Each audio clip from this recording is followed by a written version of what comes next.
A loving daughter, tender and kind. What a beautiful memory you left behind.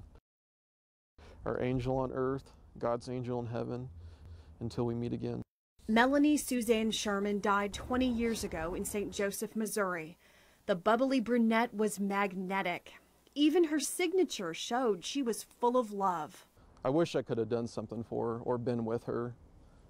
Her dying alone like that just haunts me. Her little brother, Brandon Sherman, cannot forget what happened because he was the one who found her in the family home on Angelique Street. It's kind of a horrible thing to describe, but there was something in the air I could smell that was like, you know, a distinct smell of blood. On the morning of July 24th, 1997, Mom and Dad had already left for work. 13-year-old Brandon heard an alarm clock in a different room. As soon as I seen her, you know, I knew she was gone, and it was tough. And when I walked around her bed and I saw her, yeah, I went to her. I grabbed her hand and, you know, thought maybe I could do something. Brandon used the family's home phone to call 911. The officer who arrived first helped calm him during the chaos. The first person I saw, I knew he was going to help me. I knew it was okay. As soon as he got there, I knew it was okay. The young boy also knew that Melanie was having trouble with her ex-boyfriend, prep football star Eric Weston. Melanie and Eric had just graduated from Central High School. On July 22nd, 1997, Melanie sought an order of protection against Eric.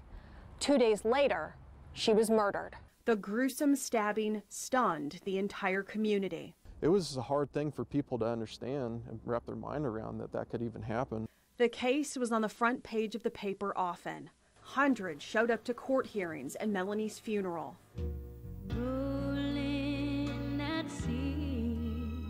This video from the Sherman family was played on a VCR in court. The 19-year-old would never become a nurse, wife, and mother. He took a lot from me and a lot from my family. Took my childhood away. Took my sister's life. Eric was sentenced to life in prison plus 10 years, but he will be eligible for parole in the future. Right now, he sits behind bars in Cameron, Missouri. The crime and response by police made such an impact on Brandon, he decided he wanted to become a cop.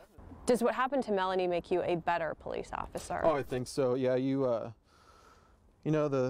you know, rather than showing sympathy towards people, I can feel empathy with other people. Brandon is now a sergeant with the Gladstone Department of Public Safety, and on November 20th, 2016, he almost lost his life in the line of duty. I've been shot. I'm bleeding heavily out of my hand. Corporal Eli Dorsey had stopped a speeding Porsche and asked for backup.